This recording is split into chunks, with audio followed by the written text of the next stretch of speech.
Hello everyone, welcome back to the channel. I'm Tom Worth Jr. and in an unexpected turn of events, I think Trump may have created / identified his own most effective foe. And that's with the Canada thing. This goes back to when he was elected and he was picking on Canada and Americans just weren't really having it. How do you get mad at Canada? Canada's the little guy, even though they're larger than us size-wise. They're nice, they're friendly, they're like us, seemingly to us. So tough to demonize them. And one of the things that people like Trump have done throughout history is they like to divide people against each other, and it helps them maintain their power or consolidate their power. When you don't have any kind of organized opposition to you or what you're trying to do, it just makes it a lot easier. So Trump's always done this in order to gain power, and he's just mastered it. But it's an old thing that authoritarians do. It goes back to demonizing entire groups. And you can look at Jews, for instance. They've been demonized for centuries for a variety of things. Go back to the Middle Ages, go back to the plagues that were going around, including the Black Death that killed a third of the population of many European countries. Jews were blamed for that. These were God-fearing people who spent the resources of their entire towns and their labor to build soaring cathedrals to glorify God, and yet they suddenly are losing all their families and friends to this horrific disease carried by fleas and rats on trading ships from Asia. They don't know this, of course. They just look at it as the wrath of God. And what's causing this, and the rulers of the church and the rulers of Europe found it convenient to blame Jews. Jews were a very small minority, and if you can demonize a group of people like that for something you don't understand, in that case, it gives the majority of the people an outlet to vent, to direct their rage at, to take it out on. You can't have them rebel against God. You can't have them rebel against you, the king, or you, the church leader, who is appointed by God. So you need someone else to direct it to, and they would commit horrible atrocities against Jews. If you're lucky, you were just expelled from whatever city, town, kingdom you were in, but those were the lucky ones. The ones who were actually, that they would actually take it out on. Just horrific things were done to them. Hitler, of course, did this with World War I reparations, sending Germany into an economic tailspin, hyperinflation, people out of work, food lines. There's just no hope in sight. And that was too strict of a punishment that the Allies inflicted on Germany for reparations for causing World War I, and a lot of the damage that was done from World War I.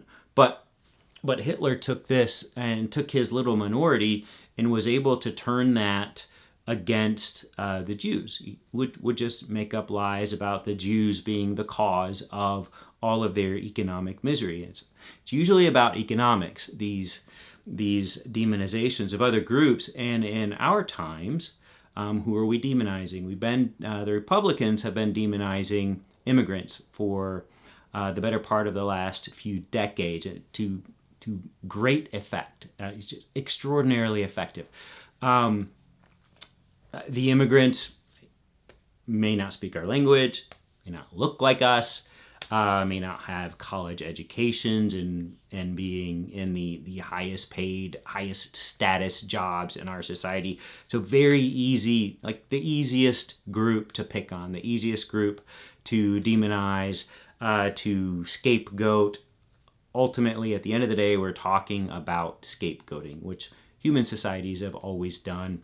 You always look for the people to blame or the person to blame when you can't explain, or in our case can't accept something that's happening, something bad that's happening to you. You need some reason, some person to blame. So we've been scapegoating, or the Republicans have been scapegoating immigrants for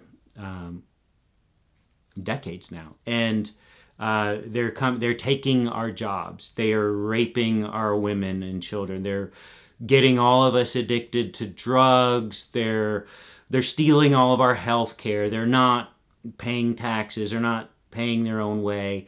They're not speaking our language. They're trying to make our country their country. All of these lies. And in fact, they're doing jobs that many Americans wouldn't do. They're doing them for less wages than many Americans would require to do them, if they even would do them. Many of them are paying taxes. If there are crimes being committed by immigrants, just as surely as if there are crimes being committed by United States citizens, those crimes are prosecuted. Just all lies. But the Republicans, for the past few decades, and Trump for the past 10 years, have very effectively, so effective that immigrants themselves, or people who are from families of immigrants themselves, wanted Trump to win this election. If they were able to voted for Trump, many of them, many immigrants, legal immigrants. So it's very confounding because it is human nature itself. But in the case of Canada, Canada looks like us. They talk like us. They have prosperity similar to ours. They're very nice and polite. They're like, what are you gonna demonize? What are you going? He hasn't been able to figure it out yet.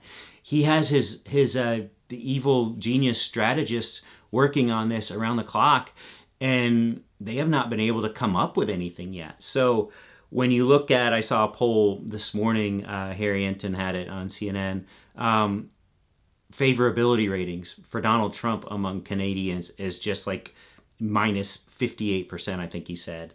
And America itself is now viewed as a threat by many Canadians. It never used to be the case. Whereas amongst Americans, Donald Trump's favorability is minus 10%, but the favorability of Canada as a country in the eyes of Americans was a plus 48%. So just annihilating the favorability of our own president. Americans are not going to hate Canada. It's not going to happen.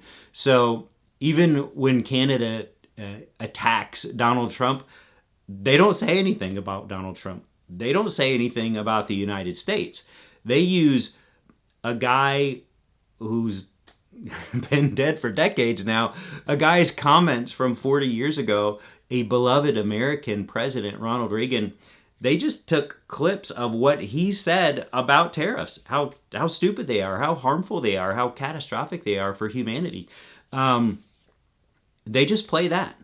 And Trump's people go ballistic because there's no answer, because it's true, but because you can't now go after Canada.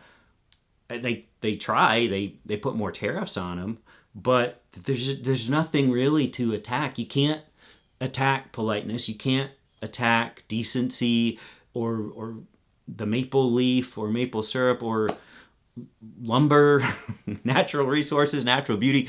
That's just snow. I don't know. What are you going to go after? You can't.